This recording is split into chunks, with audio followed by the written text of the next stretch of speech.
Halo teman-teman, bergabung kembali di channel berfisika.com, channel yang menjadi acuan belajar fisika dasar di perkuliahan ya, di perguruan tinggi, khususnya di TPB ITB, umumnya di perguruan tinggi di seluruh Indonesia. Oke teman-teman, kita lanjutkan rotasi benda tegarnya tentang hubungan torsi dan percepatan sudut. Nah, kira-kira hubungannya seperti apa? Apakah ada hubungan? Yuk kita tinjau. Nah baik teman-teman, pada pertemuan selanjutnya kita udah sebelumnya kita udah pernah bahas apa itu torsi. Kemudian torsi ini kan berhubungan dengan gerak melingkar. Oke, kita tinjau gerakan melingkar pada benda titik ya. Jadi nanti kemudian kita tinjau ke benda tegar. Kita analogikan dengan benda titik dulu ya. Oke, ini benda titik. Oke, nah misalkan begini. Sebuah benda titik gitu ya, berotasi di sekitar pusatnya ya, ini pusat rotasinya. Oke, nah ini titiknya. Nah punya massa m. Nah benda titik ini punya dua percepatan teman-teman ya. Yang pertama percepatan radial ya, radial, kemudian a tangensial. Nah, percepatan radial ini adalah percepatan sentripetal. Ini harus ada untuk bergerak melingkar, karena percepatan sentripetal inilah benda stay atau tetap gitu berada di lintasan lingkaran karena ditarik oleh sebuah gaya yang konstan ya, gaya sentripetal itu ya. Oke. Nah, kita akan tinjau gaya tangensialnya ya. Jadi kita akan tinjau gaya tangensialnya. F tangensialnya. F tangensialnya adalah massa dikali percepatan tangensialnya. Oke teman-teman. Nah kemudian kita tahu bahwa hubungan antara percepatan tangensial dengan percepatan sudut kalau bergerak melingkar ada hubungan ya. A adalah alfa dikali jari-jarinya ya. Ini jari-jarinya, oke teman-teman. Ini jari-jarinya. Oke, kalau benda ini kita kalikan dengan R ya. R dikali F sama dengan tangensialnya udah nggak ada. M dikali A nya jadi alfa kali R teman-teman. Oke. Nah kemudian apa lagi teman-teman? Oh iya, yang sebelah kanannya belum saya kali R. Nah ini kan begini, saya kali R. Nah begitu. Sehingga yang ini tidak lain adalah torsi yang sudah kita pelajari, dan ini menjadi M R nya double M R kuadrat dikali alfa. Oke, nah ini untuk satu partikel teman-teman. Ada suatu besaran namanya mr kuadrat. Nah ini ada mr kuadrat nih. Dan ini tidak lain adalah distribusi massa yang menyebabkan sifat kelembaman. Nah ini adalah tidak lain adalah inersia teman-teman. Sehingga saya akan peroleh rumus menjadi I dikali alfa untuk benda titik ini, benda diskrit ya. Oke, seperti itu teman-teman. Nah bagaimana kalau situasinya benda tegar? Sebenarnya hampir mirip teman-teman ya. Oke, kita gambarkan seperti apa. Nah ini ada sebuah benda tegar gitu ya. Oke, Oke, benda tegar. Nah kalau benda tegar biasanya kita ambil sebuah elemen ya untuk mengambil sampel gitu. Kita ambil sebuah elemen di sini gitu, dan dia sebuah elemen ini dm. Oke, berarti sebuah kecil lah dm gitu ya.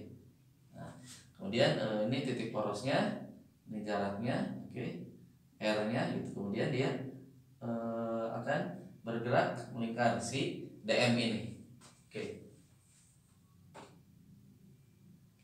seperti itulah teman-teman. Nah kemudian kita jabarkan seperti yang pada benda titik tadi ya. Oke, sorry, anggaplah bagus lah gitu. Oke, nah kemudian apa teman-teman? F nya adalah sebagian kecil berarti kan, karena kita ambil dm. Df nya adalah berarti dm ya, dm dikali a tangensial. Nah gini.